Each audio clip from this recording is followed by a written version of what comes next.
kiddos. So I'm actually outside today because reading is going to look a little bit different from now on. So we are not going to do any more graphic organizers. We are going to be all on Google Forms, answering 2 true or false questions and then 1 race question. So really, kiddos, this is going to be a lot easier for you, not as much work. And so I wanted to come outside because it's a beautiful day. The dogs really wanted to go outside, but they don't like being outside unless I'm outside because they're weird. So I thought I would come outside and read to you today. So we are starting a brand new book. I'm so excited about it. It is called The Lemonade War.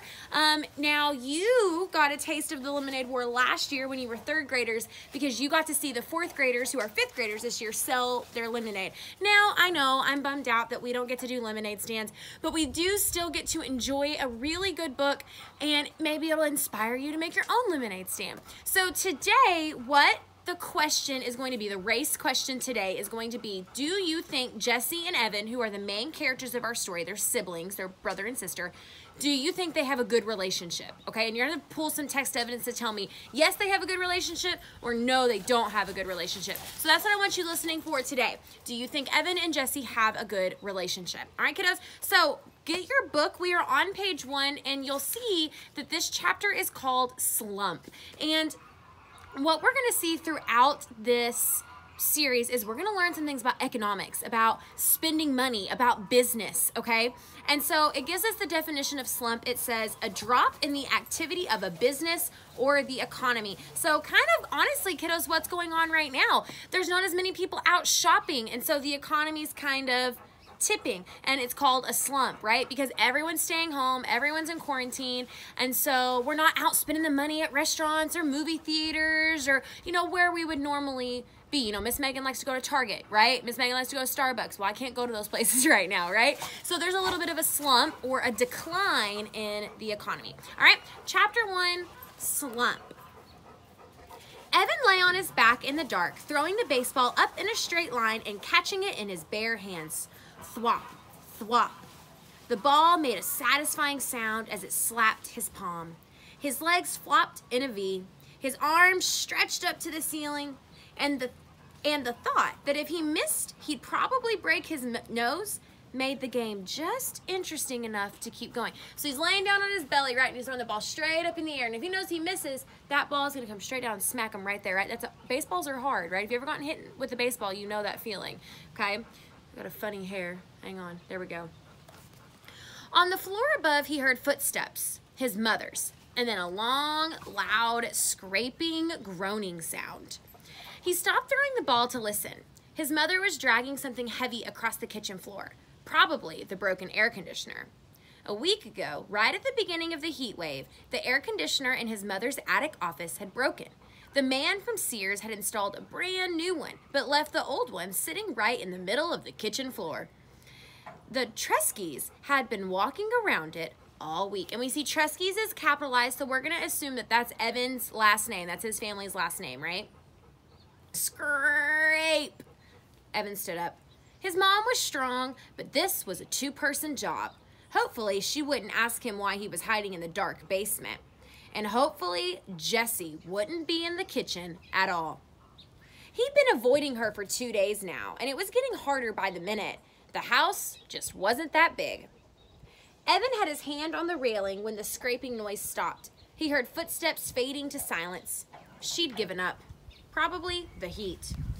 He thought, it was that kind of weather, giving up kind of weather. He went back to lying on the floor. Thwop, thwop. Then he heard the basement door open. Psh. Evan caught the ball and froze. Evan! Jesse's voice sounded echoey in the darkness. Evan? You down there? Evan held his breath. He lay completely still. The only thing that moved was the pins and needles prickling in his fingers. Now, we know there's not really pins and needles prickling in his fingers, right? But he's feeling that kind of like, ooh, I want to move, but I know I can't move because then she'll hear me. So we know that he's doing what? He's hiding from Jesse. And if our question is, do they have a good relationship? Ooh, I don't know, okay? So keep listening. He heard the door start to close. Long breath out. But then it stopped and opened again. Footsteps on the carpeted stairs. A black outline of Jessie standing on the bottom step with daylight squirting all around her. Evan didn't move a muscle. Evan, is that you? Jessie took one short step into the basement. Is that? She inched her way toward him, then kicked him with his bare foot. Hey, watch it, would ya? Said Evan, swatting her leg. He suddenly felt stupid lying there in the dark. I thought you were in a sleeping bag. I thought you were a sleeping bag, she said. Waylon, go away. Sorry, Waylon really wants to play fetch. I couldn't see. What are you doing down here? How come the lights are off? It's too hot with the lights on, he said. He talked in a flat voice, trying to sound like the most boring person in the whole planet. If he kept it up, Jessie just might leave him alone. Mom's back in her office, said Jessie, lying down on the couch. Working. She groaned as she said the word. Evan didn't say anything. He went back to throwing the ball. Straight up, straight down. Maybe silence would get Jessie to leave. He was starting to feel words piling up inside him, crowding his lungs, forcing out the air. It was like having a chest full of bats beating their wings, fighting to get out. So Evan had some words that he really wanted to say, right? He had some things that he wanted to tell Jessie, but he's fighting it. He doesn't want to talk to her. She tried to move the air conditioner, but it's too heavy, said Jessie. Evan tightened up his lips. Go away, he thought. Go away before I say something mean. Now, we're noticing that this is in italics, it's slanted, and that tells us that that's Evan's thoughts, right? He didn't actually say go away out loud. He just said go away in his head, right? That's what he's thinking. It's gonna be hot all week, Jessie continued. In the 90s, all the way up till Labor Day. Thwop, thwop. So, what do you want to do? Jessie asked. Scream, thought Evan. Jessie never got it when you're giving her the big freeze. We say cold shoulder, right? When we're giving someone the cold shoulder, that means we're not talking to them, we're giving them the silent treatment. She just went right on, acting as if everything were great. Made it really hard to tell her to bug off without actually telling her to bug off. Whenever Evan did that, he kind of felt bad. So, what do you want to do? Jessie asked again, nudging him with her foot. It was a direct question. Evan had to answer it or explain why he wouldn't. And he couldn't get into that. It was too complicated, too hurtful. Huh? So, what do you want to do? She asked for the third time. Doing it. Ooh, weird bug. Ooh. Doing it, said Evan. Nah, come on, for real. For real, he said. We could ride our bikes to the 7-Eleven, she said. No money, he said. You just got $10 from Grandma for your birthday. Spent it, said Evan. On what? Stuff, Evan said. Evan's not really giving her much, right? He's not really saying a whole lot to her. Well, Jessie's voice dribbled down to nothing. Evan stopped throwing the ball and looked at her. What? Jessie pulled her legs tight to her chest, so she's sitting like this, right? Nothing, she said. Right, said Evan. He knew that Jessie had money. Jessie always had money squirreled away in her lockbox, but that didn't mean she was going to share it. Evan went back to throwing the baseball. He felt a tiny flame of anger shoot up and lick his face. Thwop, thwop. We could build a fort in the woods, said Jessie. Too hot. We could play Stratego. Too boring. We could build a track and race marbles. Too stupid. A thin spider web of sweat draped itself over his forehead, spreading into his hair. With every throw, he told himself, it's not her fault. But he could feel his anger growing. Ooh, it's getting windy, kiddos. I feel like a little model, my hair blowing in the wind. It's not her fault, but he could feel his anger growing. He started popping his elbow to put a little more juice in the ball. It was flying a good 4 feet in the air every time. Straight up, straight down.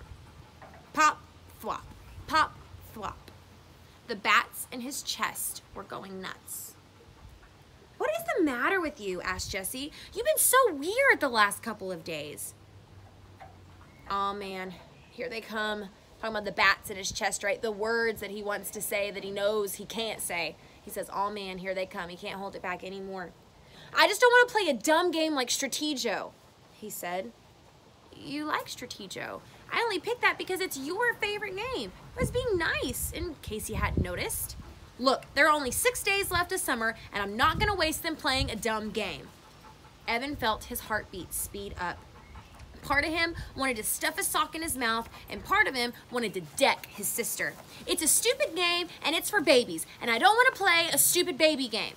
Pop, thwop, pop, thwop. Why are you being so mean? Evan knew he was being mean, and he hated being mean, especially to her. But he couldn't help it. He was so angry and so humiliated and so full of bats. There was nothing else he could be, except alone. And she'd taken even that away from him. You're the genius, he said. You figure it out. Good. That would shut her up. For once. Evan watched the ball fly in the air. Is this because of the letter? Jessie asked. Crack. Evan had taken his eyes off the ball for 1 second. Just 1 second. And the ball came crushing down on his nose. Crud. Oh, crud. He curled over onto his side, grabbing his nose with both hands. There was a blinding, blooming pain right behind his eyes that was quickly spreading to the outer edges of his skull. He's probably going to definitely have a headache, right? Do you want some ice? He heard Jessie ask in a calm voice. What do you think? He shouted. Yeah? She stood up. No, I don't want any stupid ice. The pain was starting to go away, like a humongous wave that crashes with a lot of noise and spray, but then slowly fizzles away into nothing. Evan rolled to a sitting position and took his hands away from his nose. With his thumb and index finger, he started to pinch the bridge. Was it still in a straight line? He's afraid he broke it, right? Jessie peered at his face in the dim light. You're not bleeding, she said. Yeah, well, it hurts, he said. A lot. It's not broken, she said. You don't know that, he said. You don't know everything, you know. You think you do, but you don't. It's not even swollen. You're making a big deal out of nothing. Evan held his nose with one hand and hit his sister's knee with the other. Then he picked up the baseball and struggled to his feet.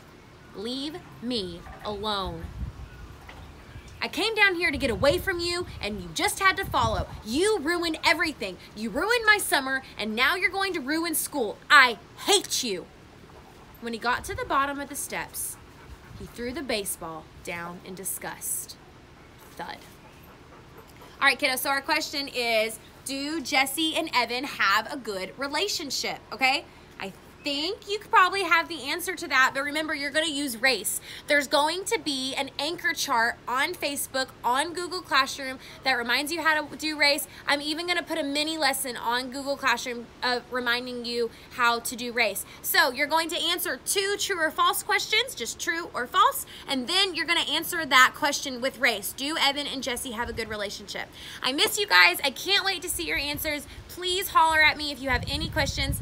Bye, kiddos.